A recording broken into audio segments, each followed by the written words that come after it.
Kecamatan Modung adalah sebuah daerah di pesisir selatan Madura. Bagian selatan berbatas dengan Selat Madura. Bagian utara berbatasan dengan Kecamatan Galis dan Belega. Untuk bagian barat berbatasan dengan Kecamatan Kuanyar. Sementara bagian timur berbatasan dengan Kecamatan Sreseh, Kabupaten Sampang. Mata pencaharian masyarakat Modung sangat beragam, mulai dari berdagang, bertani, nelayan, dan sebagian merantau ke berbagai daerah sebagai penjual sate. Disinilah seorang Nur Hashim Samsul Anam mengabdikan dirinya kepada masyarakat.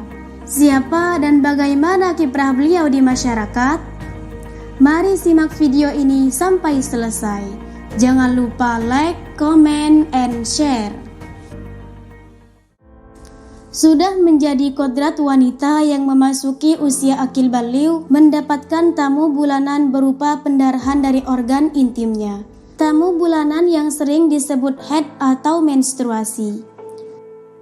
Sayangnya, 99% wanita tidak paham tentang masalah ini. Lain daripada itu, untuk mereka yang sudah berkeluarga, adanya kontrasepsi KB sangat berpengaruh terhadap rutinitas menstruasi. Kehadirannya yang tidak sesuai jadwal menambah kerumitan tersendiri. Kalau sampean mengalami haid 20 hari, maka yang dihukumi haid berapa? 15 ya? Sepakat? Salah. Salah kan? Jawaban itu sudah lazim saya dengarkan. Saya sudah mengkaji bab haid ini dari 4 mazhab. Mazhab Hanafi, mazhab Maliki, mazhab Syafi'i, dan mazhab Hambali. Dan tidak ada satupun pendapat yang seperti pendapatnya Sambiar. Jawaban semacam ini akan berakibat fatal, sebab akan mengakibatkan banyak ibadah yang tidak dia kerjakan karena salah dalam memutuskan hukum. Adalah Ustadz Nur Hashim, penyuluh agama Islam Kabupaten Bangkalan, hadir untuk mengedukasi masyarakat agar melek terhadap masalah ini. Dalam melaksanakan tugasnya sebagai penyuluh, beliau tidak main-main. Alat perang beliau siapkan dengan matang.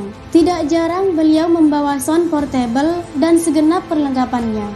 Kabel stop kontak, kabel audio, mic wireless, laptop, mouse pen, proyektor, dan tidak ketinggalan HDMI dongle yang memungkinkan beliau presentasi melalui HP. Bahkan hal yang remeh semisal lakban dan gunting pun tidak luput dari persiapan beliau. Hal ini beliau lakukan seringnya terjadi proses penyuluhan terkendala karena hal-hal yang remeh. Misalnya sound jamaah yang tidak maksimal, mic yang sering mati, dan bahkan kadang sulit mencari kabel stop kontak, dan lain-lain. Di berbagai majelis taklim dan jamaah pengajian, beliau memberi pencerahan kepada masyarakat tentang masalah haid. Haid atau menstruasi sangat urgen dan rumit. Sayangnya, ini tidak diajarkan di sekolah-sekolah. Bahkan, banyak pesantren yang tidak memasukkannya ke dalam kurikulum. Di sini ada nggak pelajaran Risalatul Mahid? Nggak ada.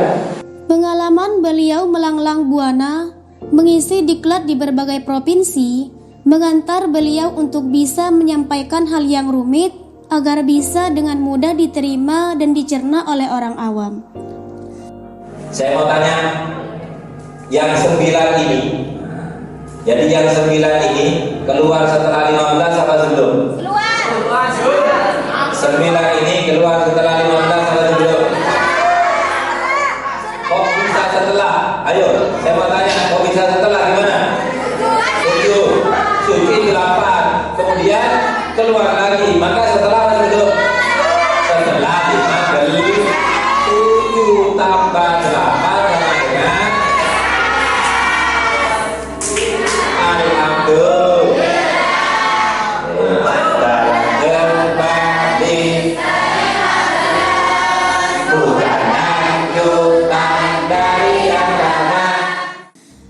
semua itu beliau tulis dalam buku yang berjudul "Dan Jika Mereka Bertanya Tentang Haid".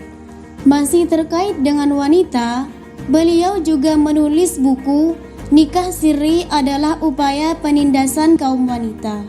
Buku ini beliau tulis untuk mengedukasi masyarakat tentang fikih munakahat yang benar menurut hukum agama dan hukum positif. Dan melalui buku ini, beliau mengampanyekan tentang bahaya nikah siri.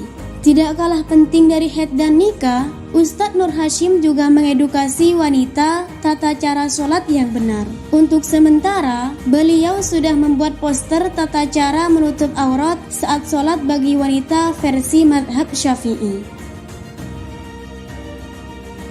Terkait poster ini, beliau punya program poster gratis di masjid-masjid.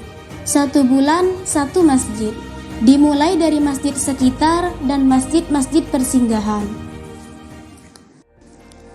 Di dunia maya, beliau yang merupakan alumni Pondok Pesantren Sidogiri ini bersama alumni berbagai pesantren membuat adanya tanya jawab hukum Islam secara online melalui grup Facebook PIS KTB. Grup ini eksis sejak tahun 2010 hingga sekarang. Sudah ribuan dokumen hasil diskusi yang bisa dibaca di situs piskatb.com. Juga pada aplikasi Tanya Jawab Islam dan Ustadz Menjawab di Play Store. Diskusi di Facebook ini sangat terasa manfaatnya.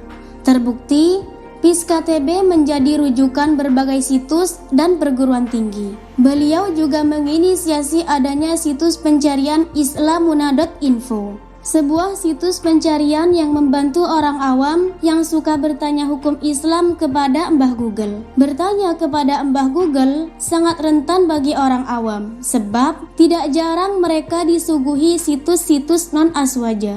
Tidak mau kalah dengan Ria Ricis dan Atta Halilintar, di YouTube beliau membuat channel Islamuna TV yang beliau isi dengan kajian-kajian keislaman. Silahkan kunjungi dan jangan lupa like, komen, subscribe, and share. Beliau juga sudah menulis tentang kematian loh. Judulnya Kullu Nafsin Dha'iqatul Maut, merupakan panduan praktis dan lengkap tata cara merawat jenazah mulai sejak sebelum wafat hingga dikuburkan. Demikian sedikit tentang beliau. Saya mengucapkan banyak terima kasih kepada Ustadz Nur Hasyim Anam yang telah memberikan penyuluhan tentang fikih wanita kepada masyarakat. Kami mengucapkan banyak terima kasih kepada Kiai Hasyim Samsul Anam yang telah banyak memberikan pencerahan, penyuluhan terhadap masyarakat. Saya sangat mengapresiasi dan berterima kasih pada Ustadz Nur Hasyim yang telah mengedukasi masyarakat Mudung tentang fikih wanita. Kami mengucapkan terima kasih dan mengapresiasi kinerja Bapak Kiai Haji Nur Hasyim yang tanpa lelah telah memberikan penyadaran betapa pentingnya haid dan hal-hal kewanitaan. Saya berterima kasih kepada Ustadz Nur Hasyim sebagai salah satu penyuluh agama Islam di Kabupaten Bangkalan yang telah turut serta membina masyarakat Bangkalan.